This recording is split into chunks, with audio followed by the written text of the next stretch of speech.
This is NAB Show Live. Good afternoon. Welcome back to NAB Show Live from Broadcast Beat.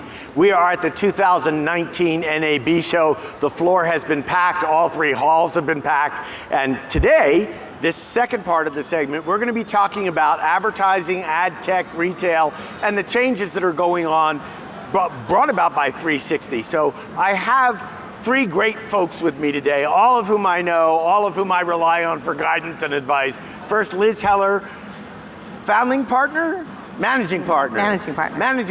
at Membrain LLC, Michael Rucker from Omnivirt, and Lori Schwartz from Storytech.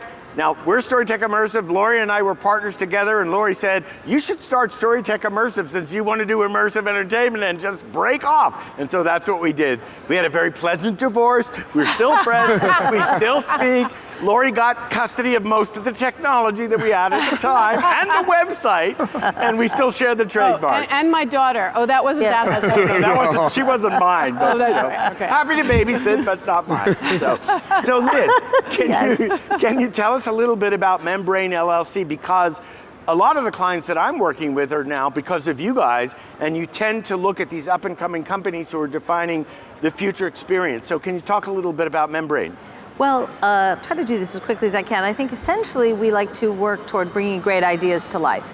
And so that falls into venture where we actually invest and are strategic advisors, and we bring partnerships together. And we also work with different clients on a sort of more of a consulting but strategic basis, usually around a product launch. It could be a larger scale corporation or it could be a startup. And then we marry those things with some of our own ideas and build our own companies. And we look at future technologies and future products and future spaces to look at and innovation. But your knowledge of marketing comes into reaching people across multiple platforms. One of my favorite examples is Giro, which is the luggage that is just like, as a matter of fact, my bag is Giro, my roll-on is Giro, my everything is Giro. I didn't even pay for that ad. But the way that you reach people across platforms and the way, I just want to say, there's an approach here that is very personal. Right. And does that carry... And unique for each product. And unique for each product. Very much so. So when you look at 360, because you and I have talked about 360, as a matter of fact, usually when I have a company that I want to work with, my first call is to Liz, and I say, tell me about this company. Do you know anyone there? What are they doing? Where are they going? So you do have your eye on 360 and advertising and content, sure. Yes? Yes, I think we try to look at an approach that is kind of evolutionary, but not so much in the fact that everything is moving forward, but in terms of what channels make sense to do first, and to map out where we might find the right audience, build the right community, work with the right retailers. It just depends on the product and its life stage as well. I found it so, and Michael was just in the last segment, Michael McGar from Quantum Era. Fantastic product. I'm sorry? Fantastic product. Fantastic product. And you guys have been working with them, and so you're already in AR and the marketing and the advertising that goes with it. Yes. Which brings me to Michael Rucker from Omnivirt. So again, a call I make often. Michael, tell us what Omnivirt is doing. Yeah, so Omnivirt's an immersive advertising platform. So prior to starting the company, I was at Google for 7 years, specifically on the YouTube business. So everyone's probably familiar with the skip now button. Right, and so is that your fault? I'm sorry. Is that a lot of people say thank you. You can't. I won't take credit for it. A lot of people worked on that, but the DNA of the team is very much in building scalable media advertising solutions. So our customers tend to be brands and agencies or publishers that want to monetize their inventory. So we took a look at this new immersive category. We saw 360 video emerging as one format that is in the immersive space, and we take a look at virtual reality, augmented reality, 360, 3D experiences, and say, brands want to tell stories. They don't want to just tell flat two-dimensional stories. So through our platform, we enable those brands and their agency partners to create scale around these immersive experiences. So as Lori would tell you, because Lori works with brands, it's like early on for monetization and for numbers. So when you talk to your clients and you say, well, we do 360, and by the way, as a content creator and producer, for you to tell me, okay, we're going to have commercials now in 360, and I'm wondering where my program breaks are going to be and who's actually going to want that. whether the users themselves are going to want that. How do you answer those objections? Yeah, well, there's a because couple. Lori's going to have a bunch of them, so I'm just getting. I'm ready for them. So I mean, absolutely right. I mean, I think the scale within, let's say, a VR headset is not necessarily there yet for a full ad-supported monetization offering today. We do have sort of, long-tail VR applications that, hey, I might want to have a paid-for app. Maybe I want to have a free app that could be ad-supported. We have different products, whether it's virtual billboards or 360 ads in that. A lot of our business to date has been scaling branded VR experiences across the web. So we're all familiar with 360 video on Facebook, 360 video on YouTube. Our business started by licensing our platform to the New York Times, Wall Street Journal, ESPN. So when ESPN is working with Harley-Davidson and they're pitching a VR concept, sure, there may be an in-headset experience at the X Games as part of an experiential marketing activity. Which we actually saw a little of today. But Omnivirt's the solution that's powering that on ESPN.com. So when you're reading an article, instead of getting a flat banner ad, Harley-Davidson's able to scale their VR experience and their 360 content where audiences are today. So we say we do 360 today to be the VR and AR ad platform of tomorrow. So, so basically the web VR that's available inside of YouTube, which I'm watching, or maybe do you do Facebook as well? So we call ourselves like the third leg, if you will, in that stool. It's a high stool with YouTube and Facebook. We're trying to compete I got it. Right, so we're kind of across the web. So think New York Times, Wall Street Journal, Bustle. And do those same ad opportunities, those same stories that you're telling in 360 on the web, do they also work in mobile? Yes, so we're kind of cross-platform, and most of our customers will also work with Facebook and YouTube. So we just launched a campaign today, for example, with the US Army, Walk in Our Shoes, right? So they're trying to recruit and kind of get people into the military. Say that's what VR is. Exactly, and so you're in the helicopter with the military. It's a way of kind of bringing you in. It's actually an interactive 360 experience where you can click on different soldiers on desktop, move your phone on mobile, tap on them, or put it into your cardboard and get a full VR experience. So, and does Omnivirt also do programmatic, which is the marketplace, the buying and selling and Absolutely, I mean, the whole world is moving towards programmatic advertising and we fit right into that. So, you can upload your content to Omnivirt, self-service, distribute your campaign just like you would on Facebook or on Google. We're doing that for the world of immersive media. Great, so now I'm going to go to Lori. Lori comes from ad tech, her world has been ad tech. Lori, your job for many years was keeping brands apprised of the latest in the future. And when we started to talk about virtual reality, you were like, slow down, it's gonna take some time, nobody's gonna make money at this. And fortunately I had a savings account, so I said, well, I'm gonna go do that. But we talked about the objections. How are you educating the brands that you work with in terms of the opportunities that may be available to them? Is it a PR opportunity? Is it reach this audience because we know that they're doing 360? Yeah, I mean, I think there are content opportunities in immersive right now, whether it's 360 or whether it's VR. You're just not going to have the distribution that brands want. So what I'm telling them right now is get some exposure and experience, because we are heading in that direction, and you don't want to all of a sudden wake up one day and all of the audience is used to immersive content and you have no skill set and no culture. So you want to keep your fingers in it, but I think most brands right now, unless they're going to do something for Halo and get a good press release, are not going to dive full in yet because the distribution just isn't there. However, I would advise them to partner up, maybe work with a publisher, get in the game somehow. Maybe it's a light sponsorship. Maybe they're a character in something, something so that they get some skills, some culture, and they understand what's happening, because this space is going to explode. We're a couple years away from it still. The numbers aren't really there, but you do see on the entertainment marketing side that VR has become a great experiential marketing tool to use at conferences and trade shows, for instance, all the Comic-Cons, all the cons. And that's a marketing tool. So it's a great experiential piece. It's just not there for, what we would call broadcast distribution. So in the last 18 months, there has been a real shakeout in terms of the companies that are creating VR. And I can remember riding back from New York on a plane with a brand who said, oh yeah, we're not doing VR, we did it, we spent a lot of money, we really got burned. The company that said that they could do VR couldn't do VR. So what's the experience now in terms of the capable production companies that brands can actually go to? Because now there's experience under the belt.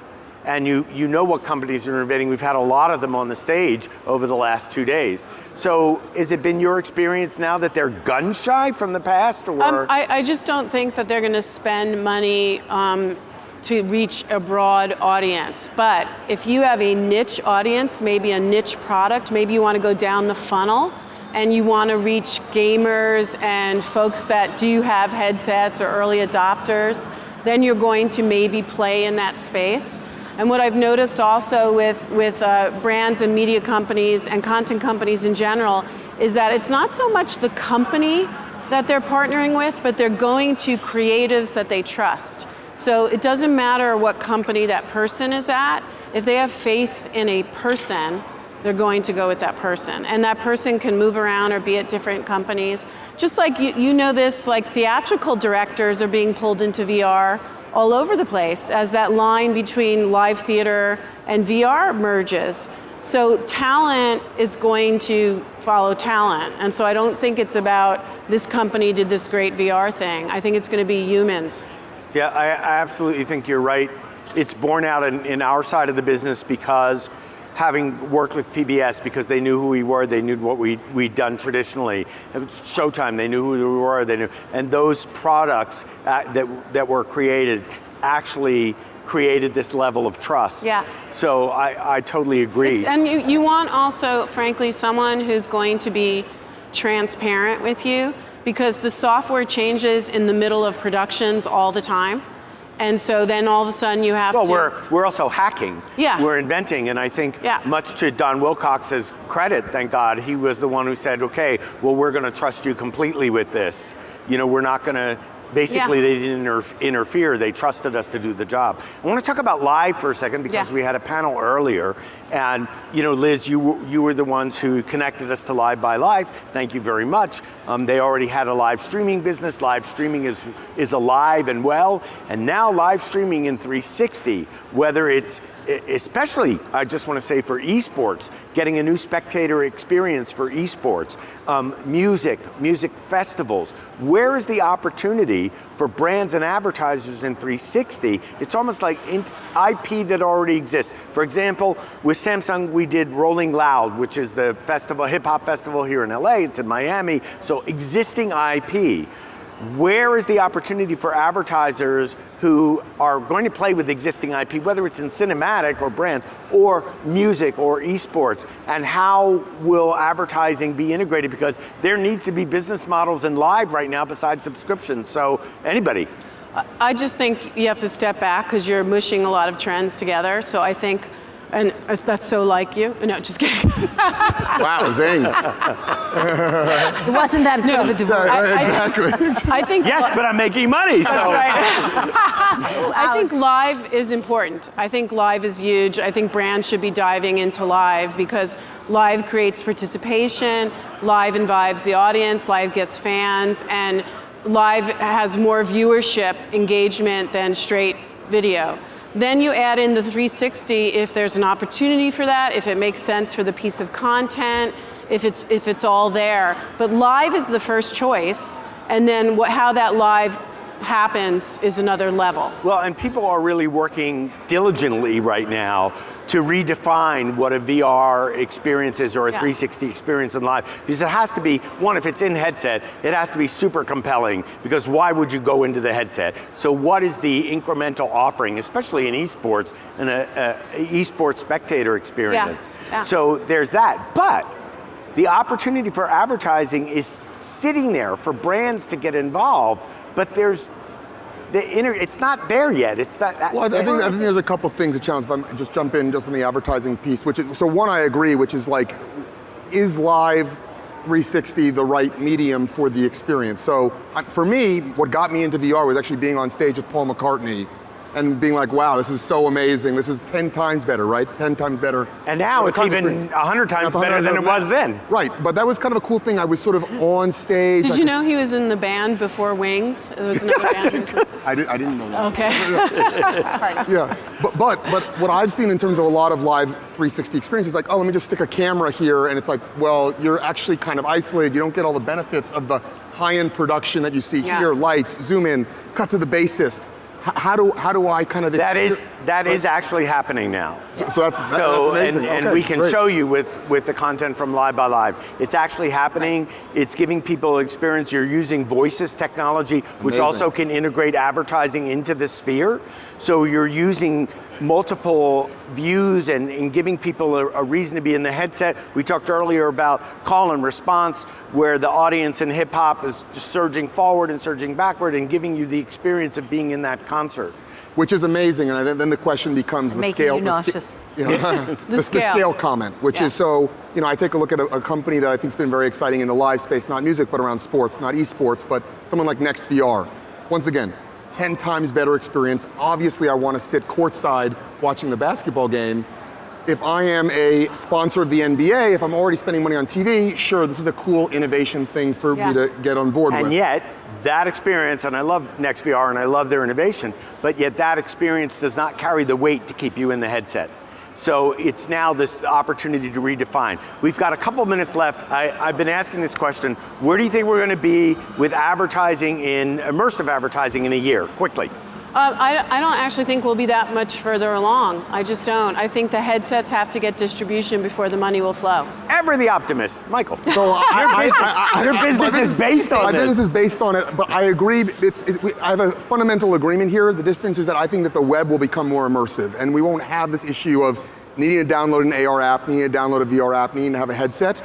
That the ads that you see across the web are going to be three-dimensional. You're going to be able to tap into interactive 360 experiences. So I think we're going to see more three-dimensional content across the web. I like how you talk with your hands too. I think that's cool. Liz. I agree with both of them, but I also think just this week we've had 6 companies who were referred to us by people that I really respect in this space, saying that this is finally the best thing they've seen across the whole 360, across VR, across the volumetrics, a number of the different things being discussed today. So, and they're saying it from a place of having seen everything. So I actually think we're starting to look at people who've taken the experience from the brand's perspective, from the lack of support or ROI for the things that they tried, so they're a little gun shy, and actually starting to think about how is it that we're going to make that story, because I think, or that content actually work, because so many times people made content because they just thought they had to do something in any of this space, say VR, and then they said, well, okay, that nobody really went and saw that, nobody really put the headset on, and now I think everybody's taking all of that, and we're going to see something very new and fresh, because Excellent. Well, I'm staying on your side of the fence. But I will say I'm not VR. saying it's I mean, gonna generate the AR has. advertising. I think AR has more potential. way more. Well, and that's why I wrangled Michael today for something completely different. Yeah, I think Lori, that's great. Michael, Liz, thank you so much for your time today. Thanks for joining us on NAB Show Live. I will be back tomorrow to talk about 360 sound, object-oriented sound, all the stuff that's immersive sound. Thanks for joining us. We've got more for you today, so stay tuned. Okay, you're right. I didn't have to say a thing.